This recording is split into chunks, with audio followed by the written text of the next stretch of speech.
오늘 민수기서 8장 17절부터 20절까지 말씀 보도록 하겠습니다. 이스라엘 자손 중에 처음 태어난 것은 사람이든지 짐승이든지 다 내게 속하였음은 내가 애굽 땅에서 모든 처음 태어난 자를 치던 날에 그들을 내게 구별하였음이라.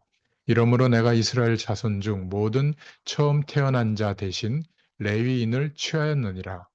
내가 이스라엘 자손 중에서 레위인을 취하여 그들을 아론과 그의 아들들에게 주어 그들로 회막에서 이스라엘 자손을 대신하여 봉사하게 하며 또 이스라엘 자손을 위하여 속죄하게 하였나니 이는 이스라엘 자손이 성소에 가까이 할 때에 그들 중에 재앙이 없게 하려 하였음이라.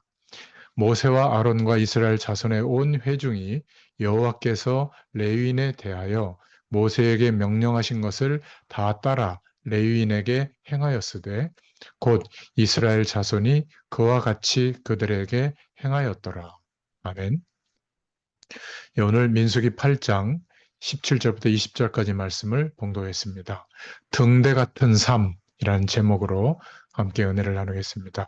이 민수기서의 말씀도 벌써 14번째 시간인데요. 이 민수기서가 참 하나님 앞에 예배자로서 살아가는데 또 하나님의 인도를 받는데 중요한 말씀인 것 같습니다. 오늘 첫 번째로 생각해 볼 것은 성막 안의 등대, 그 역할을 하는 레위인에 대해서 말씀하고 있습니다.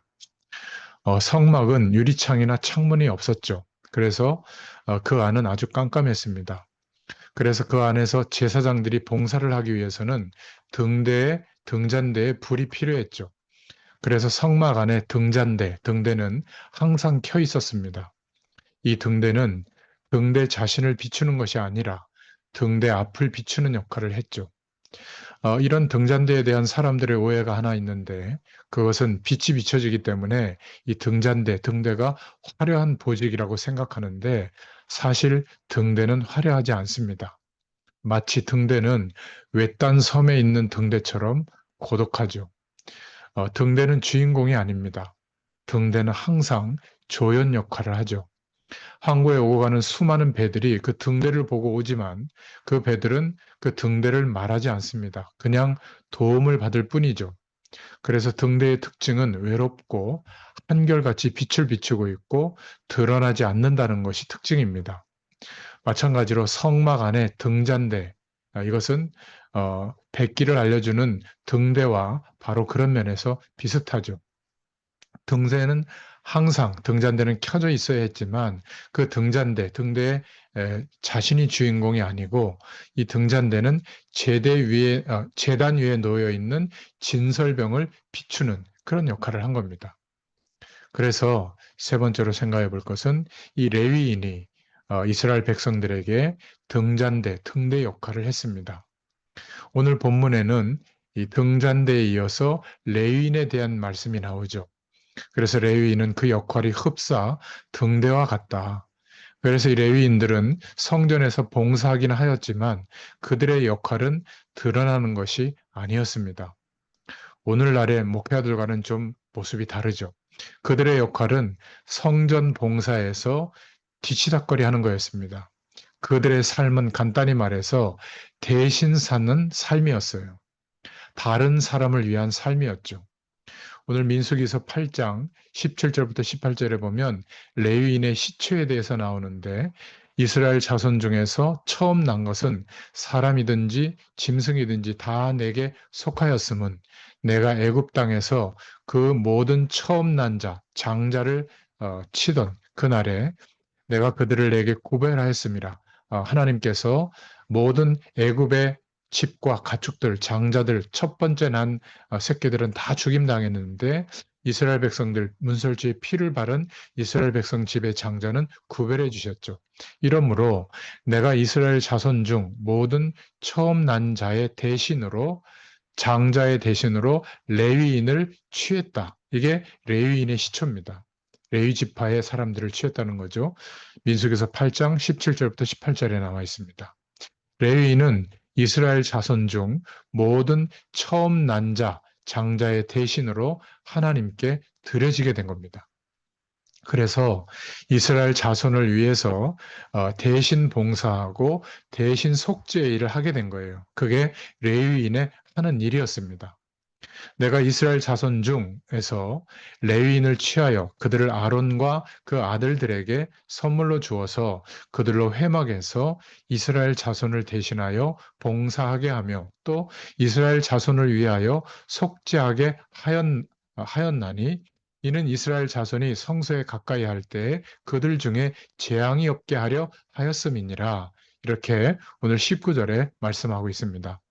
레위인들을 이스라엘 자손을 대신하여 봉사하여야 했으며 이스라엘 자손을 위하여 속죄의 일을 해야 했습니다. 다른 지파 사람들이 성막에서 봉사하다가 거룩히 그 일을 하지 않으면 죽임을 당할 것이기 때문에 특별히 훈련된 레위인들이 거룩히 그 일을 하는 것은 이스라엘 민족을 위한 것이었습니다.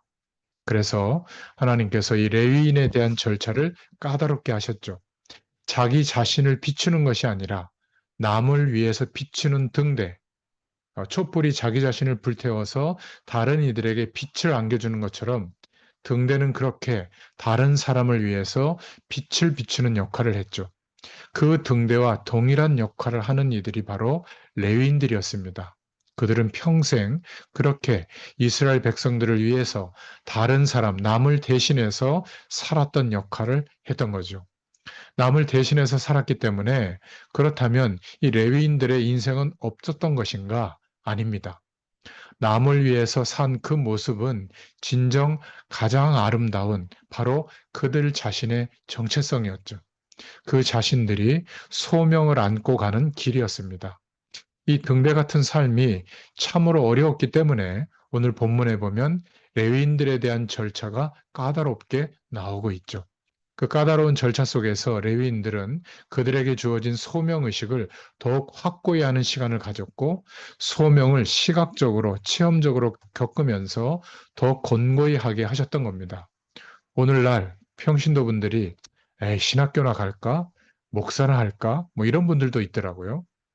저는 정말 걱정스럽습니다. 이 시대에 하나님이 세우시는 주의 종들도 사실은 하나님이 절차를 까다롭게 해서 세우시거든요. 그냥 신학교 졸업하고 어느 정도의 시간이 지나면 절차를 밟아서 목사 안수를 받았다고 해서 하나님이 마음껏 쓰실 수 있는 사람이 되느냐? 그런 것은 아닙니다.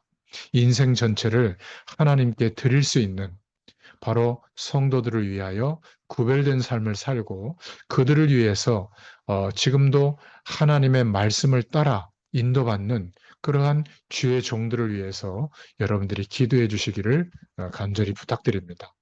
자, 그래서 두 번째로 생각해 볼 것은 이 등대 같은 삶을 사는 것은 이기주의에 근거를 둔 그러한 믿음이 아닙니다.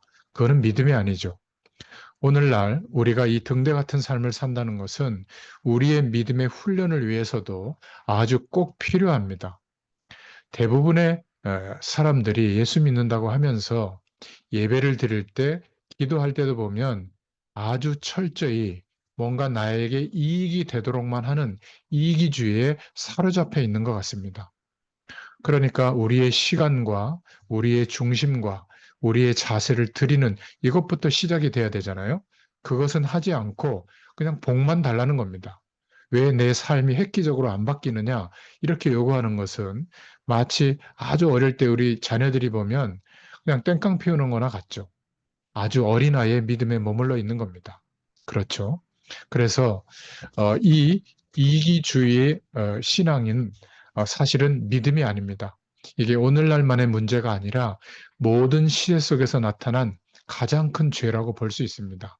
이 이기주의의 신앙은 자기 자신밖에 모릅니다. 다른 사람을 향해서는 물론이고 하나님을 향해서까지도 이기주의가 발동하죠. 왜 복을 안 주느냐? 왜 나를 변화시키지 않느냐?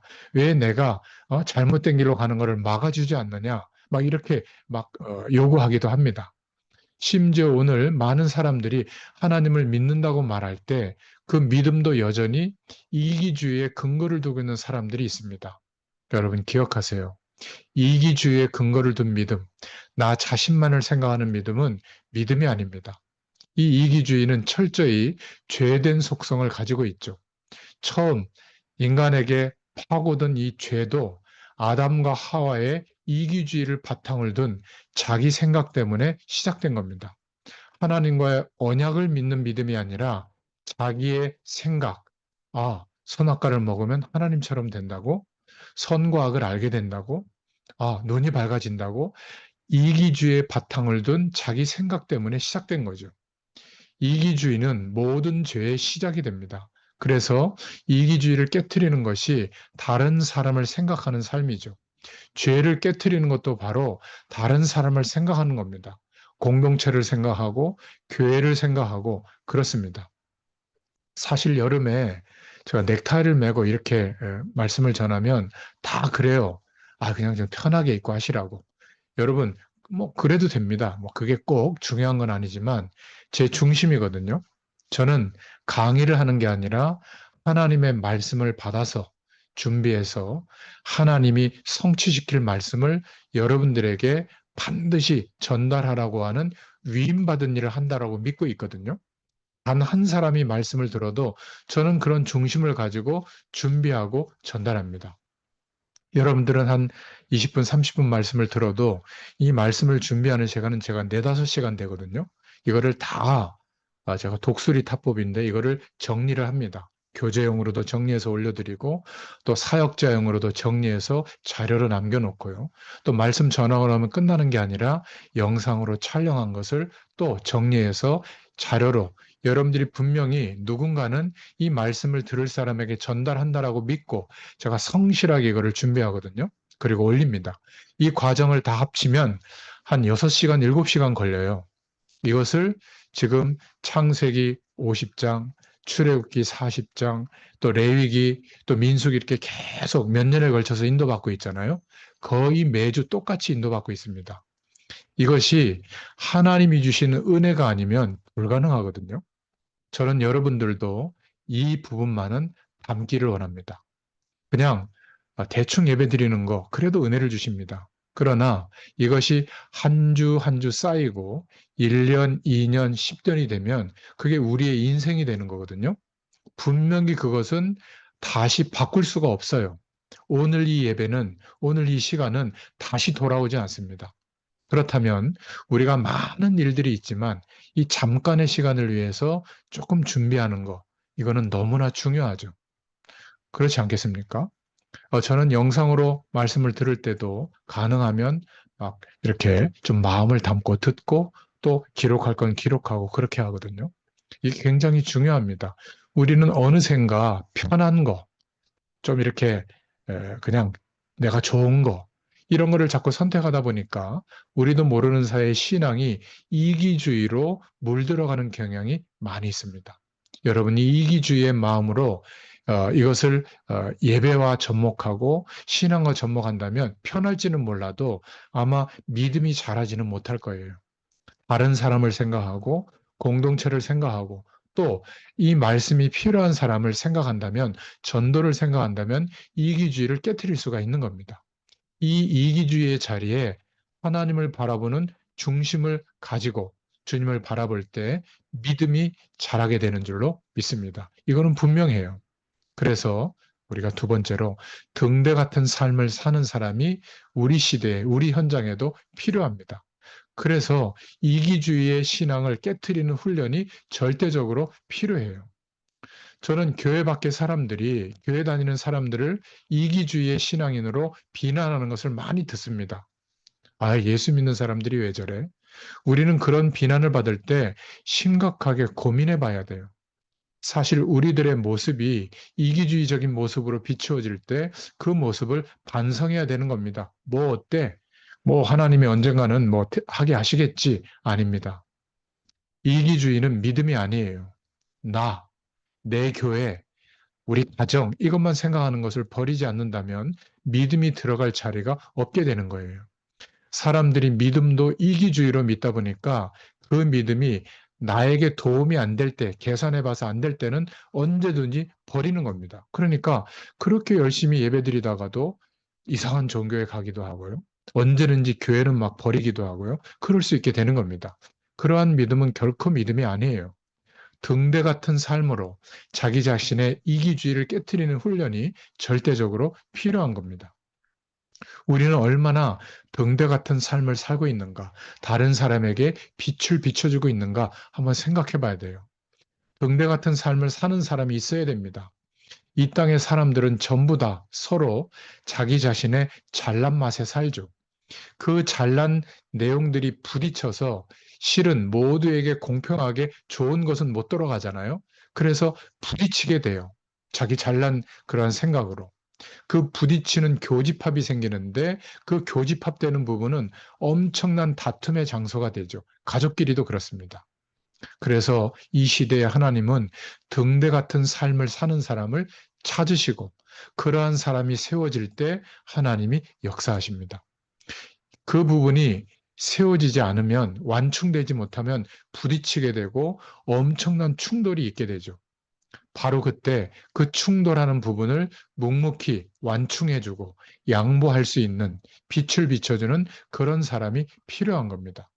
자신의 이름이 나타나지 않고 묵묵히 채워주기도 하고 어떨 때는 빠져주기도 하는 등대 같은 사람은 그러한 삶을 사는 사람이 필요한 겁니다. 우리 기독교인들은 바로 이기주의라고 비난받는 것이 아니라 등대 같은 사람으로 중요한 일을 하지만 드러나지 않는 그런 사람이 돼야 될 줄로 믿습니다. 여러분, 바닷물 안에 있는 짠맛이 나는 3%의 소금밖에 없거든요. 그 3%의 소금이 없으면 바닷물은 썩습니다. 그런데 바닷물 안에 3%의 소금이 바닷물 전체를 정화를 시킨다고 해요. 그렇듯이 이 세상에서 자기 이름을 드러내지 않는 3%의 등대 같은 역할을 하는 사람이 있어야 사람들 간의 충돌, 싸움, 이런 것들을 면할 수가 있는 겁니다. 예수님이 말씀하셨죠. 또 하나님께서 말씀하셨습니다. 광야길을 걸어가는 이스라엘 백성들에게도 레위인이 약 3% 정도 있었거든요. 이 3%의 레위인이 등대 같은 역할을 했을 때 이스라엘 백성들은 건강해졌습니다. 이 시대도 마찬가지예요. 여러분, 이러한 등대 같은 삶을 저와 여러분이 살 수 있기를 축원합니다. 그러면 가정도 건강해지고 교회도 건강해지고 여러분들이 있는 지역도 직장도 건강해집니다. 그렇지 않고 우리가 나만 알고 나만 복받고 나만 편하고 이런 이기주의 신앙인이 될 때 오히려 손가락질 받게 되죠. 우리 교회에서 이름을 알리지 않으면서도 헌신하는 지속적으로 등대 같은 사람이 많이 있어야 될 줄로 믿습니다. 그래야 그 교회가 건강한 교회예요. 자기 이름을 드러내고 싶은 인간 본연의 뿌리 깊은 본능을 억제하고 이름 없이 섬기는 등대 같은 사람이 될 수 있기를 축원합니다. 자기 자신을 불태워서 다른 사람을 비추는 사람이 있어야 돼요. 그런데 그 일은 외롭습니다. 고독합니다. 또 한 번 하고 마는 게 아니라 꾸준함이 필요하거든요. 가장 힘들지만 가장 필요한 사람이에요. 그래서 아무나 할 수 있는 것이 아닙니다. 그렇기 때문에 그 일을 우리는 한 사람에게만 짐을 떠맡겨서는 안 됩니다. 교회는요, 성도들이 함께 기도하면서 짐을 나눠서 가져야 돼요. 그 사명을 가진 사람이 있는가 하면 우리 모두도 일정 부분 그 등대와 같은 역할을 꼭 해야 됩니다. 그 일은 아무나 할 수 있는 일이 아니기 때문에 귀중한 일이죠. 아무도 알아주지 않지만 나와 하나님만 아는 우리 교회에서의 나의 등대와 같은 삶이 있는가? 이번 주에 한번 말씀을 묵상하면서 기도해 보시기 바랍니다. 그런 모습이 있어야 하나님이 볼 때 아름다운 삶이에요. 다른 사람을 위해서 우리의 삶 속에서 행하는 등대 같은 삶이 어떤 것이 있습니까? 이것은 나를 위한 것이다. 저것은 다른 사람을 위한 것이다. 칼로 물을 자르듯이 나눌 수는 없을 거예요. 그러나 그 안에 우리의 마음의 자세가 중요합니다. 나를 위해 살아도 그것이 이기주의로서 나를 위한 것이 아니라 다른 사람과 함께 사는, 다른 사람을 위한 것이 되기도 하는 그런 삶을 살아야 될 줄로 믿습니다. 이기주의가 고개를 쳐들 때 철저히 깨트리기를 바랍니다. 그리고 그래서 때로는 철저히 순수하게 남을 위해서 행동하는 삶도 우리에게 있어야 돼요. 그렇죠? 그런 모습이 필요합니다. 할 수 있다면 그렇게 사는 삶을 늘려갈 수 있기를 바랍니다. 오늘 말씀의 결론을 맺겠습니다. 우리는 하나님이 보실 때 아름다운 사람이 될 수 있기를 바랍니다. 이 땅에서는 등대처럼 남을 비추는 삶을 살아서 자기의 이름을 드러낼 시간이 없어도 그 삶은 참으로 아름다운 삶이 되는 겁니다. 이름 없이 이 등대의 역할을 할 때 하나님 보시기에는 오히려 이름 있는 사람보다 더 아름다운 사람이라는 것을 우리는 알아야 됩니다. 그래서 마태복음 6장 3절부터 4절에도 이렇게 말씀하고 있죠. 너는 구제할 때에 오른손에 하는 것을 왼손이 모르게 하여 내 구제함이 은밀하게 하라. 은밀한 중에 보시는 너희 아버지가 갚으시리라. 여러분, 보이지 않는 사람들의 등대 같은 삶이 너무 귀한 겁니다. 그런데 이 등대 같은 삶은 어떤 면에서는 외롭기도 하고 또 이름이 나타나지도 않고 꾸준해야 됩니다. 그래서 어렵죠. 하나님께 기도하면 하나님 나라의 배경이 우리에게 실제로 임하면 그 축복을 응답으로 누릴 수가 있습니다. 그 삶이 하나님 앞에 서면 찬란하게 빛나게 될 줄로 믿습니다. 그러기에 우리가 등대 같은 삶을 더 많이 살아갈 수 있도록 하나님께 기도할 수 있기를 축원합니다. 하나님 감사합니다.